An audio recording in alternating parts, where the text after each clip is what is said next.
this personally, but maybe it was a year ago or so, I saw you talking about mindfulness and Buddhism and whatnot, which is interesting because I think I kind of started looking into that maybe 2 or 3 years ago. If I recall, Greg, and maybe you're not a fan of Sam Harris, I think. Or I've heard sarcastic remarks towards Sam, but he's obviously big in the mindfulness space and all that. So I don't know how that Yeah. journey started for you. Yeah, I don't know enough about Sam Harris to have an opinion. Okay. Let me state that.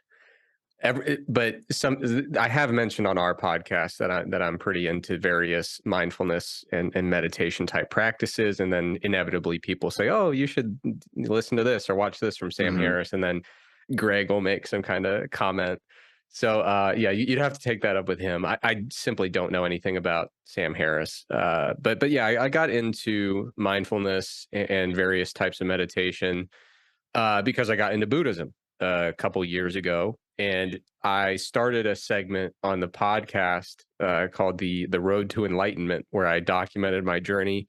It was a very short-lived segment. It was failed from the start. It had no chance of being successful because ultimately I reached a point where it was no longer the basic introductory stuff, and it was like, oh, are you going to present this information from a perspective of expertise? And of course, the answer is no. Hmm. So I was like, well, what the hell am I going to do here? Like, Yeah. nobody wants me to just say every week, oh, yeah, I meditated 6 times last week. Anyway, moving on. That's not interesting. So Yeah. I let that segment die, a very abrupt death, which was for the best. But I recently revisited the topic. So I've continued to study Buddhism and mindfulness interventions. I've continued to implement them. So I've stayed very much immersed in that world, continuing to practice Buddhism.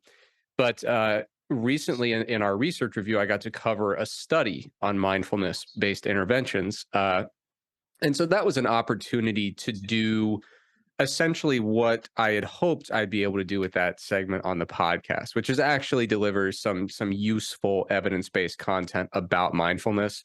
But doing that on a weekly basis was a bit Right. ambitious.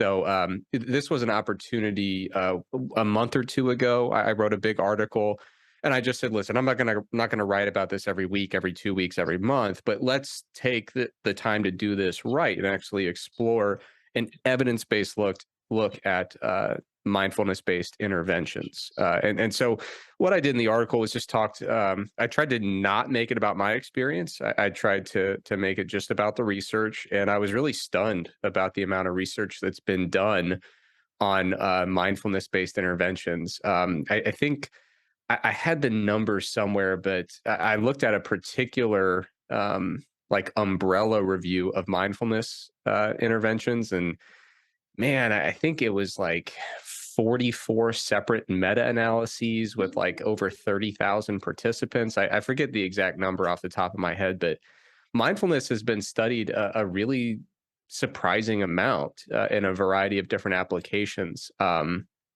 so in my article, I basically looked at what I felt were the most relevant outcomes for the typical fitness enthusiast. So I talked a little bit about mindfulness based interventions for alleviating acute mental fatigue. That's something that I think people underappreciate is the fact that acute mental fatigue has been shown to impair resistance training performance.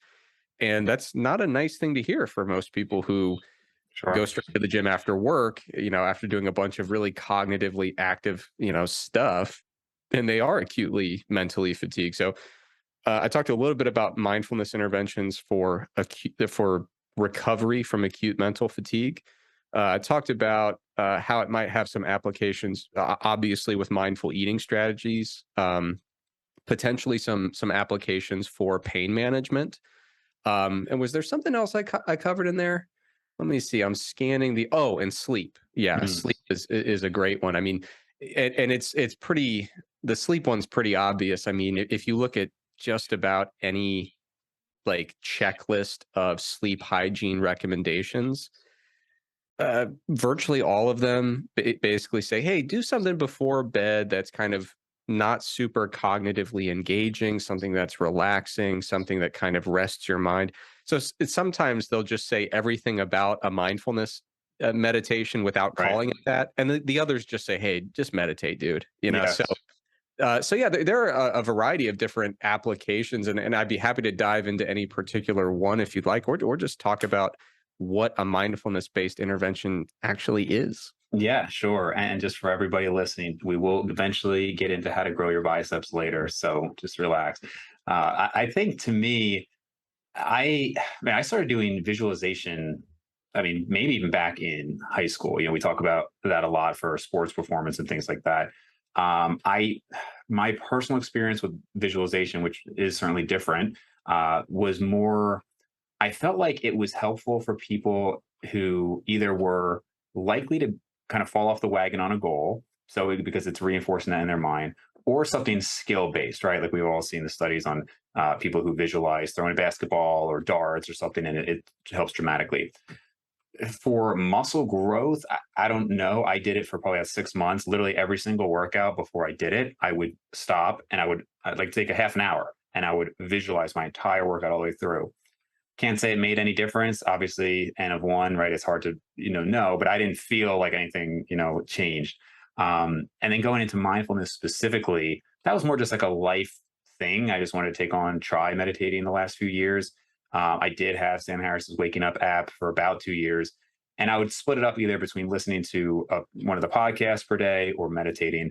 And this is something I wanted to ask you is he always talks about you get better at it over time. And I can tell you, I don't feel like I've gotten any better at it.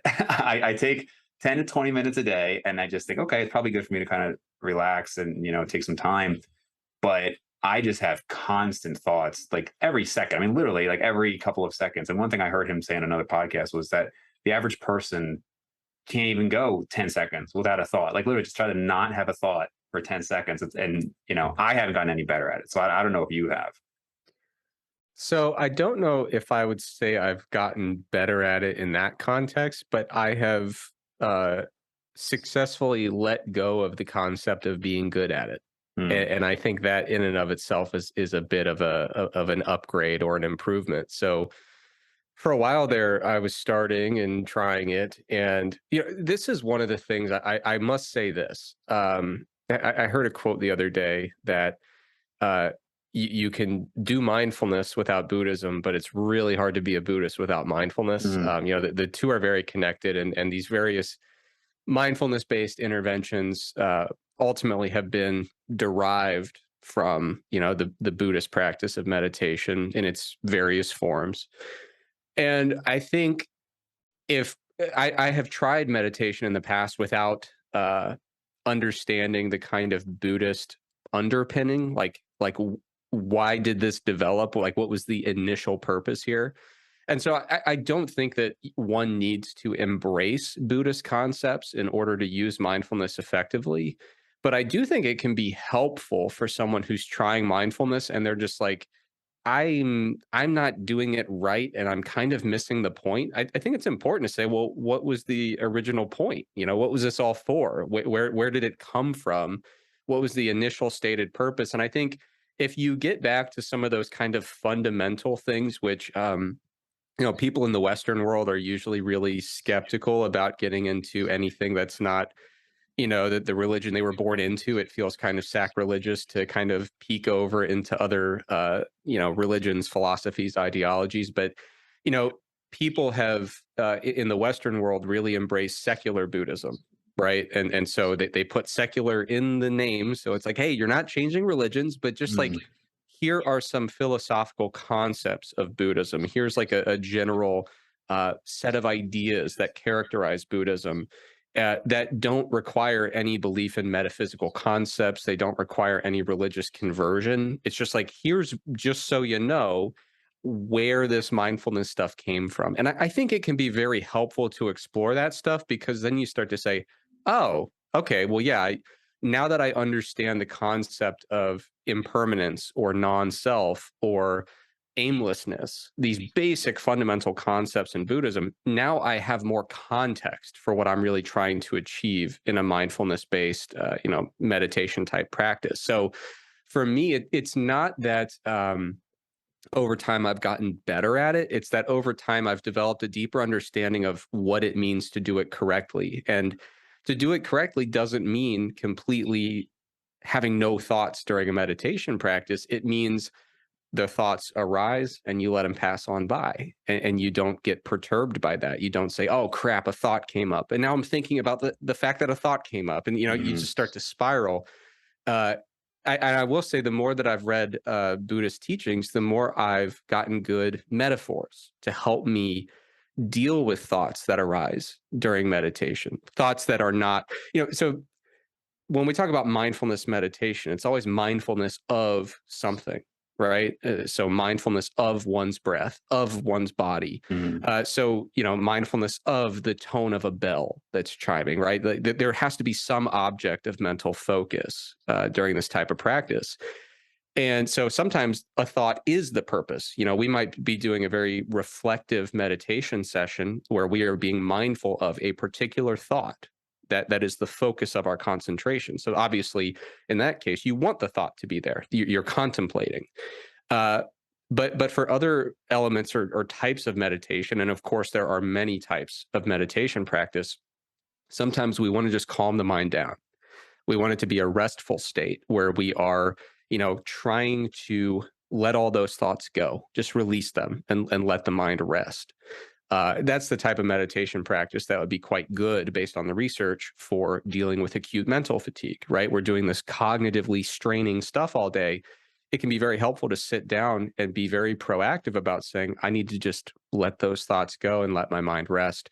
One of the metaphors that's been really helpful to me is I picked this up from a Buddhist teacher. I think this was from Karma Yeshe Rabge, but he talks about just sitting on the bank of a river, and your thoughts are like little leaves that just come floating by on the surface of the water. And if you want to pick up a leaf and spend some time with it, of course you're welcome to do that. But otherwise, you just let it float by. And so the goal is not to have no leaves come by. The goal is to just let them pass by when they're not the object of your concentration.